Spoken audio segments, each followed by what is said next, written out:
A Bíblia não se propõe a ser um compêndio científico. Também não é uma lista de proposições teológicas e doutrinárias, embora dentro de seu escopo existam essas realidades. A Bíblia também não se consiste em uma série de histórias desconexas. Pelo contrário, a Bíblia é uma única história pela qual nós entendemos o fundamento de toda a existência. Olá, meu nome é Paulo, eu sou pastor e teólogo e antes de mais nada eu gostaria de pedir aquela força a cada um de vocês. Inscrevam-se no canal, curtam, ativem o sininho, compartilhem, comentem para que mais pessoas também possam ter acesso a esse conteúdo. Eu conto com a ajuda de todos vocês para que nós possamos impulsionar cada vez mais este canal.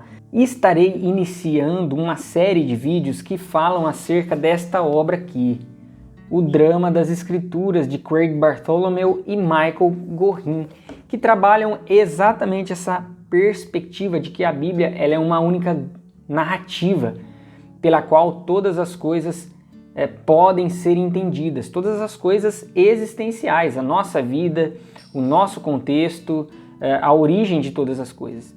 Então, as Escrituras, ela é a grande história básica ou fundamental pela qual todas as coisas podem ser entendidas. E aí eles trabalham na perspectiva de fato de que a maneira como nós interpretamos e respondemos às questões relativas ao nosso contexto, à nossa existência, sobre qual história nós nos fundamentamos, qual é a história básica com a qual nós nos balizamos para responder às questões da nossa existência. Então, por exemplo, se eu me baseio na história contemporânea ocidentalizada, quando nós nos perguntamos então, quem eu sou? E aí você pode falar que você é um fruto do acaso, da aleatoriedade, enfim, e aí se perguntam qual é o seu propósito dentro dessa visão de história individualista e consumista, e você fala, o meu propósito é estar aqui para ser feliz, para conquistar as coisas, para me realizar e por aí vai.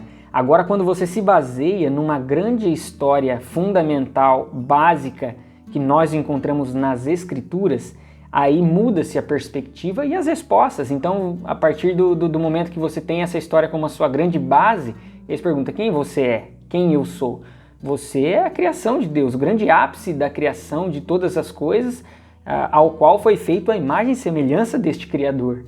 Né? E aí você se pergunta, o que é essa realidade que nós vivemos? Essa é a realidade criada por Deus. Deus se revela como grande Senhor e Criador de todas as coisas. E qual o meu propósito dentro dessa história então? Seu propósito é continuar proclamando e evidenciando que há um rei, que há alguém que governa sobre todas essas coisas. Então as perspectivas e as respostas automaticamente mudam a partir do momento que nós nos baseamos na história básica, fundamental das Escrituras. Se eu me baseio em qualquer outro tipo de história como fundamento, eu vou responder às questões pertinentes à existência a partir desta base.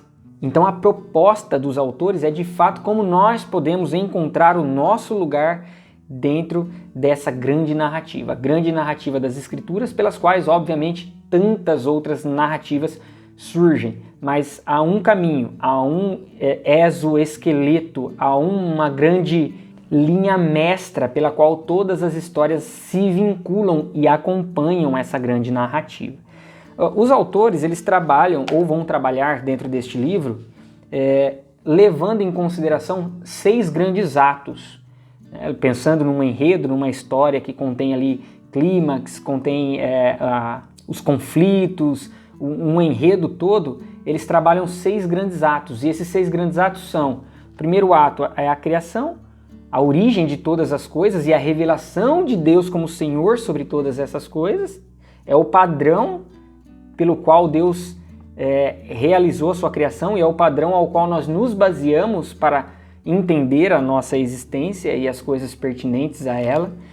O segundo ato é a realidade da rebelião, da desconexão, de que forma o homem que se relacionava com Deus se desconecta do seu Criador, tornando-se ou querendo tornar-se Senhor sobre a sua própria história, sobre a sua própria vida.